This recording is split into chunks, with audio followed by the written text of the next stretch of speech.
कहते कयामत के दिन जब इंसान को उसकी जिंदगी इसी तरीके से दिखाई जाएगी तो इंसान अफसोस करेगा कि ये 10 मिनट की जिंदगी के लिए मैंने अपनी आखिरत बर्बाद कर दी। 10 मिनट तो मैं आपको एक थोड़ा बता रही हूँ, शायद इससे भी कम हमारा डिस्प्ले होगा जिंदगी का। इतनी छोटी सी जिंदगी है, इसके अंदर हम अल्लाह के नाफरमान बरदार बने, बेहयाई को फैलाए, पिक्चरें देखे, ये सारी हराम चीजों को पसंद करें। अल्लाह सुब्हानहू व तआला क्या कहते हैं, जिस चीज को पसंद करोगे और जिन लोगों को पसंद करोगे कयामत के दिन आप उनके साथ उठाए जाओगे। मेरी आप सबसे एक रिक्वेस्ट है कि नमाज को इंपॉर्टेंस दे। नमाज से इंपॉर्टेंट कुछ भी नहीं है, कुछ भी नहीं है इस दुनिया में। ये अल्लाह की तरफ से हुक्म है, ये कंपल्सरी है, ये चॉइस नहीं है कि आज आपने फजर पढ़ ली, जोहर मिस कर दिया, चलो असर पढ़ ले, जो मन में आता है वो पढ़ते हैं। 5 मिनट किसके पास नहीं है? हर किसी के पास है। आप फोन में बैठ के रील्स देखते रहते हो, आप लेटे रहते हो बस ऐसे ही, किसी के साथ बैठ के ऐसी बस बातें करते रहते हो। तो जब आपके लिए इतना वक्त है तो जिस इंसान जो खालिक ने आपको बनाया है, आपके पास उनके लिए कैसे वक्त नहीं है?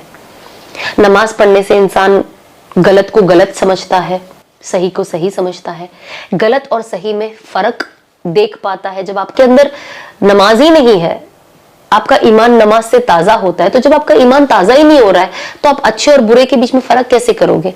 रसूल अल्लाह सल्लल्लाहु अलैहि वसल्लम ने फरमाया कि जब हजरत यूनुस अलैहिस्सलाम जब मछली के पेट में थे तो वो कसरत से ये दुआ पढ़ते थे, ला इलाहा इल्ला अंता सुब्हानका इन्नी कुन्तु मिनज़ ज़ालिमीन। तो आप भी कोशिश करें कि आपकी दुआओं के आगे पीछे आप इसे जोड़े, 3-3 बार आगे पीछे लगाए और फिर आप अपनी दुआएं मांगे। इंशाल्लाह अल्लाह सुब्हानहू व तआला से जरूर कबूल। हमारे घर में मैं खास तौर पे सबको बताना चाहूंगी कि जब हमारे घर पे इफ्तार का वक्त होता है और जब मैं भजिया तलती हूँ तो मेरे ससुर तो वो कहते नहीं बैठ जाओ, तो मैं हमेशा कहती हूँ पप्पा नहीं, फिर भजिया ना गर्म नहीं होगी। पप्पा कहते ठंडी खा लेंगे, ये वक्त है दुआओं के कबूल होने का, गर्म भजिए खाने का नहीं।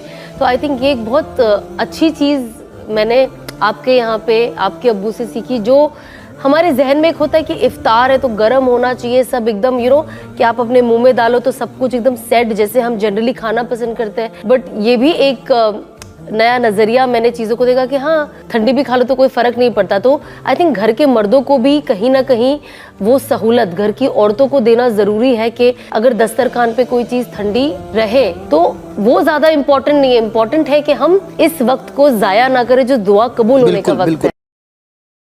जब आप मगरिब पढ़े तो मगरिब के बाद अगर जो पढ़ सकते हैं, जिनके पास कोई काम नहीं, जो थोड़े फ्री हो, बच्चे बड़े हो गए जिनके, या छोटे हैं लेकिन परेशान नहीं करें, जिस दिन आपको लगता है कि आज मैं कर सकती हूँ, आप अवाबीन की कसरत करें। 6 रकात अवाबीन की होती है, नफिल नमाज है, तो 2-2 रकात करके पढ़े, 2 रकात नफिल नमाज अदा करती हूँ अवाबीन की वास्ते अल्लाह के रुख मेरा काबे शरीफ की तरफ। ये आपका 3 फर्ज, 2 सुन्नत, 2 नफिल होने के बाद आप 6 रकात अवाबीन पढ़ेंगे अगर आप पढ़ सकते हैं तो।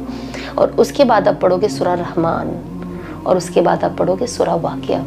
सूरा रहमान में सिर्फ और सिर्फ अल्लाह की वहदानियत है।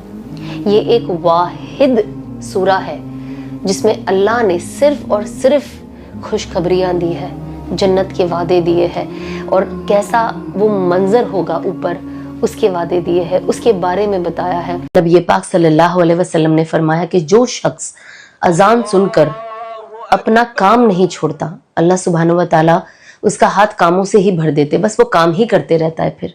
और जो शख्स अजान सुन के अपना काम छोड़ देता है, अल्लाह सुब्हानहू व तआला उसके काम में उसको गैबी मदद देते हैं और उसके काम में बरकत देते हैं। देखिए ना कितनी अच्छी बात है। नबी पाक सल्लल्लाहु अलैहि वसल्लम ने फरमाया कि जो शख्स जानमाज पे अपनी नमाज अदा करता है और उसके बाद उस पे बैठा रहता है, मतलब वो किसी शख्स से बात ना करे या उसका वजू ना टूटे, तब तक फरिश्ते उसके लिए दुआ करते हैं। कितनी बड़ी बात है, क्या हमें ये बात मालूम है? हम कोशिश करें कि जब हम नमाज पढ़े तो हम अपना वक्त नमाज के बाद जहाँ नमाज पे थोड़ा बैठे रहे, फौरन किसी से बात ना करें ताकि फरिश्ते हमारे लिए दुआ करें। अस्सलाम वालेकुम। कोई भी गुनाह ना करे। एक सबसे बड़ा गुनाह क्या कि तकब्बुर अपने दीन का। मैं हिजाबी हूँ, मैं नकाबी हूँ, मैं मोज़े पहनती हूँ, मैं ये हूँ। अल्लाह को ये भी बिल्कुल पसंद नहीं है। तो हम कोशिश करें कि हम हमेशा यही चीज़ को जहन में रखें कि हम बहुत गुनाहगार हैं, और हमारी असल कामयाबी और हमारी नमाज, रोज़े, ज़कात, हज, हमारा हिजाब पहनना, हमारा हया करना, हमारी ज़बान को मीठी रखना, हमारा इखलास, हमारा अखलाक, یہ ہر چیز ہمیں آنکھ بند ہونے کے بعد ہمارے قبر میں ہی پتہ چلے گی. تو بس اللہ کو راضی کرنا ہمارا موٹو ہونا چاہیے. اور کیونکہ دین کے ساتھ ایجوکیشن ہمیشہ جڑا ہوتا ہے. میں گھوم پھر کے ایجوکیشن کے لیے اس کے لیے آتی ہوں بیکاز نا ایک پرسیپشن بنا ہوا ہے باہر کہ مسلمان کے بچے پڑھے لکھے نہیں ہیں.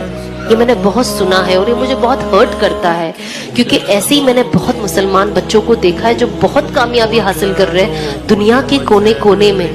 تو یہ پرسیپشن اب ہمیں ختم کرنا ہے اور ہمارے بچوں کو تعلیم دینا ہے. اللہ راضی ہو جائے پھر وہ جیسی بھی چیز ہو.